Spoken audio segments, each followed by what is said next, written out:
बहुत जल्द बजट पेश होने वाला है। बजट जब पेश होना होता है तो लोगों की निगाहें बजट पर टिक जाती हैं।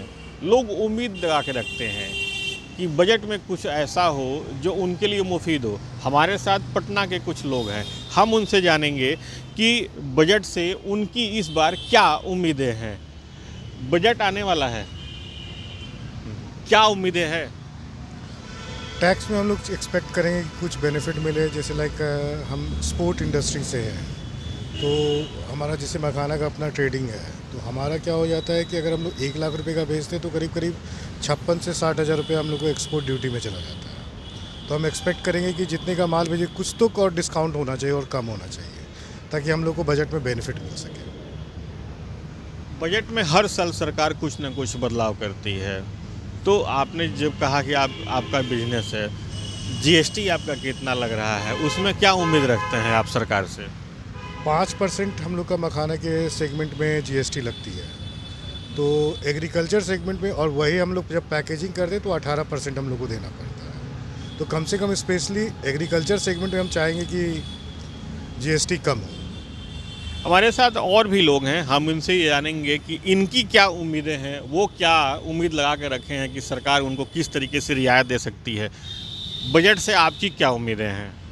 बजट से तो हम लोग का ये उम्मीद है कि इस बार मोदी जी बिहार के लिए उद्योग के क्षेत्र में कुछ करें। केवल आते हैं यहाँ से वोट लेके चले जाते हैं, उसके बाद फिर दिखाई देते नहीं हैं। कल का ये चुनावी साल भी है। हाँ, तो केवल यहाँ पर एक बार ही आना नहीं चाहिए उनको, फिर एक बार चुनाव जीतने के बाद भी आना चाहिए। कुछ कल कारखानों का उद्घाटन करवाना चाहिए। बहुत सारे मिलें बंद हैं, उनका जीर्णोद्धार करना चाहिए। मतलब आप चाहते हैं कि बजट में जो उद्योग बंद हैं उनके लिए भी कुछ स्टेप उठाया जाए। कुछ नए उद्योग को भी यहाँ भेजा जाए। केवल यूपी और बंगाल में ही जाने से नहीं होगा, बिहार पे भी ध्यान रखना चाहिए मोदी जी को।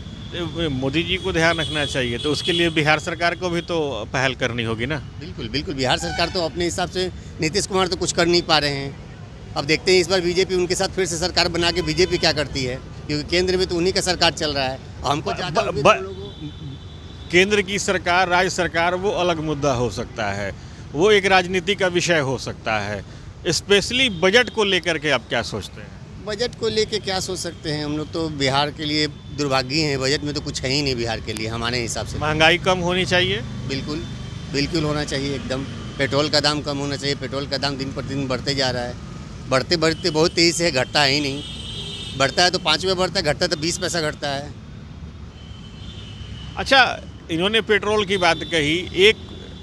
कई बार ये भी चर्चा आती रहती है कि जीएसटी के दायरे में पेट्रोल को ला दिया जाए, हमेशा ये बात होती है। तो क्या आप ऐसी उम्मीद आप लोग कुछ रखे हैं कि जीएसटी के दायरे में अगर पेट्रोल आ जाता तो जो महंगाई, या जो भी डीजल आ जाता तो महंगाई जो लगातार बढ़ती जा रही है उसमें कुछ कमी आती?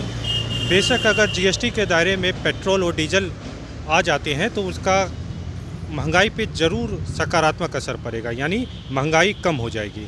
लेकिन इससे बिहार यानी राज्य स्तरीय राजस्व और देश स्तरीय राजस्व में उनको पार्टिसिपेशन कम मिलेगा, तो जाहिर तौर पे वो इससे भाग रहे हैं। अच्छा, किचन पर कितना असर पड़ा है महंगाई को लेकर के? इस बजट से कुछ उम्मीद है कि किचन जो है वो थोड़ा सा व्यवस्थित हो जाए? किचन में लगने वाले सामानों पे महंगाई दिन प्रतिदिन बढ़ती जा रही है। जो हम तेल लेते हैं, जो हम पैकेज फूड लेते हैं, उन पे जीएसटी जाहिर तौर पे कम होनी चाहिए। दूध से रिलेटेड जितने भी प्रोडक्ट हैं उन पे जीएसटी कम होनी चाहिए। दवाओं पे जीएसटी कम होना चाहिए, ताकि ये जनसाधारण लोगों को असर डालती है।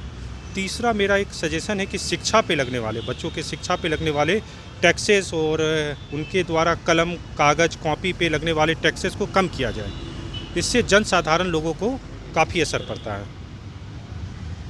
एक सवाल ये है कि ये चुनावी साल है, सबकी नज़रें बिहार पर टिकी हुई हैं, तो ऐसे क्या उम्मीद है केंद्र सरकार कुछ बिहार के लिए रियायत कर सकती है? देखिए, केंद्र सरकार के लिए बिहार एक डुगडुगी मात्र है। वो यहाँ पे डुगडुगी बजा के निकल जाते हैं। एक्चुअली बिहार से उन्हें बस बिहार में सत्ता चाहिए केंद्र सरकार को। उसके अलावा उनका कोई न तो बिहार को डेवलप करने में कोई योगदान होता है और ना ही कोई उनकी मंशा ही है। पिछले 8 सालों में बिहार स्पेशल स्टेट का अगर नहीं ले पाया है नीतीश जी के प्रयासों में, तो ये तो सेंटर की दिक्कत है। ये जो साल है और ख़ास तौर से जो बजट है, मोदी सरकार जब बनी तो जो तीसरी बार बनी तो उनका पहला बजट है। उम्मीद है कि कुछ आम लोगों के लिए वो रियायत करेंगे, क्योंकि इस बार वो अपने दम पे सत्ता में नहीं है, सहयोगी दलों के साथ सत्ता में है। ऐसे में क्या ऐसी उम्मीद है कि वो कुछ न कुछ रियायत जरूर करेंगे, बाकी दलों के समर्थन को देखते हुए या उनकी मांग को रखते हुए, क्योंकि बजट केंद्र में रहता है हमेशा। उम्मीद तो है, अगर नीतीश कुमार उनको छोड़ के नहीं जाते हैं तो ऐसा उम्मीद हम लोग भी लगा रहे हैं, लेकिन कहीं निकल गए तो मुश्किल होगा। और आप क्या कहना चाहेंगे, क्योंकि बहुत कम दिन शेष हैं, तैयारियां चल रही हैं, उसमें आपका क्या कहना होगा? हम लोग तो चाहेंगे कि जितना हम लोग के फेवर में बजट मिले, बजट आए, जो कॉमन पब्लिक है, कॉमन किचन के लिए जितना बेनिफिट वाली चीज़ें हो सके वो ज़्यादा अच्छी रहेगी। बिल्कुल। तो ये पटना के कुछ लोग हैं, लबोलुआब ये है कि रियायत होनी चाहिए, क्योंकि बजट का सीधा असर पड़ता है, चाहे वो किचन हो या फिर रोज़मर्रा की ज़िंदगी। बजट में अगर रियायत मिलेगी तो वो सबके लिए बिल्कुल फिट रहेगा। Sujeet Kumar, TV9 digital, Patna.